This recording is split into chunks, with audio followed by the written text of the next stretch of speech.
നമുക്കൊരിക്കലും നമ്മുടെ വിധിയെ നേരിട്ട് മാറ്റാൻ സാധിക്കില്ലായിരിക്കാം. പക്ഷേ അതിനെ ഹെൽപ്പ് ചെയ്യുന്ന ഒരു സംഭവമുണ്ട്. എന്താണെന്നറിയോ? നമ്മളുടെ ചിന്തകൾ, തോട്ട്സ്. ചിന്തിക്കുക എന്ന് പറയുന്നത് നമുക്ക് കിട്ടിയിട്ടുള്ള വളരെ വലിയൊരു കഴിവാണ്. ചിന്തകളാണ് നമ്മളെ ആക്ഷനിലേക്ക് ലീഡ് ചെയ്യുന്നത്. ആൻഡ് ഇവൻച്വലി അത് നമ്മളുടെ വിധിയെ മാറ്റിമറിക്കുക തന്നെ ചെയ്യും. ഒരു വിത്തിൽ നിന്ന് ചെടി ഉണ്ടാവുന്നത് പോലെയാണ് നമ്മളുടെ ചിന്തകളിൽ നിന്നാണ് ആക്ഷൻസ് ഉണ്ടാവുന്നത്. ആൻഡ് ഈ സെയിം ചിന്തകളൊക്കെ കൊണ്ടാണ് നമ്മളുടെ ക്യാരക്ടർ ബിൽഡ് ആവുന്നത്. നമുക്ക് ലൈഫിൽ നല്ല സിറ്റുവേഷൻസും ഉണ്ടാകാം, മോശം സിറ്റുവേഷൻസും ഉണ്ടാകാം.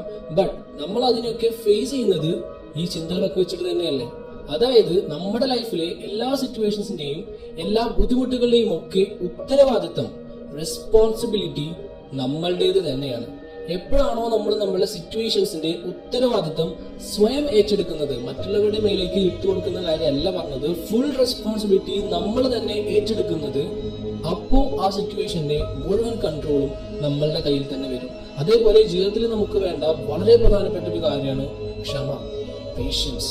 1 മുതൽ 999 വരെയുള്ള സംഖ്യകൾ ഇംഗ്ലീഷ് ആൽഫബറ്റിൽ എഴുതുകയാണെങ്കിൽ അതിലൊന്നും എ എന്ന ലെറ്റർ ഉണ്ടാവില്ല.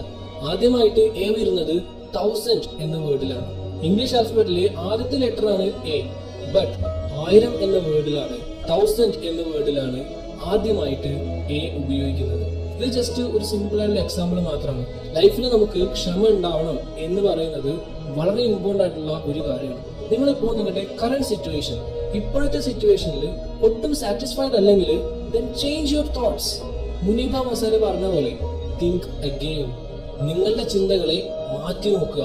പല ആളുകളും ഒരു മോശം സിറ്റുവേഷൻ വരുമ്പോൾ അതിന് കാരണം നാട്ടുകാരാണ്, വീട്ടുകാരാണ്, കൂട്ടുകാരാണ് എന്നൊക്കെ പറഞ്ഞ് അവരെ കുറ്റം പറയുകയും അവരെ മാറ്റാൻ ശ്രമിക്കുകയും ചെയ്യും.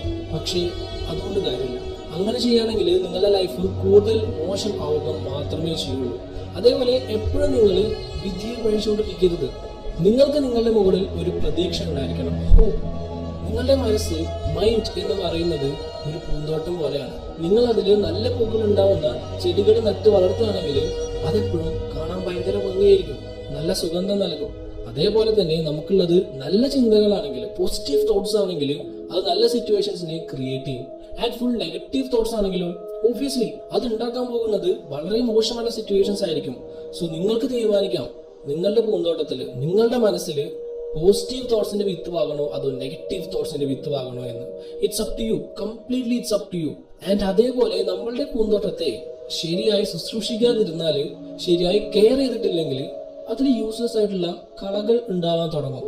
അതുപോലെ തന്നെ നിങ്ങളുടെ മനസ്സിനെ കെയർ ചെയ്തിട്ടില്ലെങ്കിൽ അതിലും യൂസ്ലെസ് ആയിട്ടുള്ള തോട്ട്സ് വരാൻ തുടങ്ങും. So take care of it. Last ആയിട്ട് എനിക്ക് പറയാനുള്ളത് ഇത്രേ ഉള്ളൂ. ലൈഫിൽ എന്ത് സിറ്റുവേഷൻ വരാണെങ്കിലും ശരി, അതിനെ ഒരു പോസിറ്റീവ് ആയുള്ള രീതിയിൽ, അതിന്റെ എൻവയോൺമെന്റിനെ ഒരു പോസിറ്റീവ് മെന്റാലിറ്റിയോട് കൂടി നോക്കി കാണുകയാണെങ്കിൽ നമുക്ക് ലൈഫിലെ പ്രോബ്ലംസിനെ സോൾവ് ചെയ്യാൻ പറ്റും. ഏതൊരു പ്രോബ്ലം സോൾവ് ചെയ്യാൻ പറ്റും, അങ്ങനെ സോൾവ് ചെയ്യാൻ പറ്റും. So always think positive.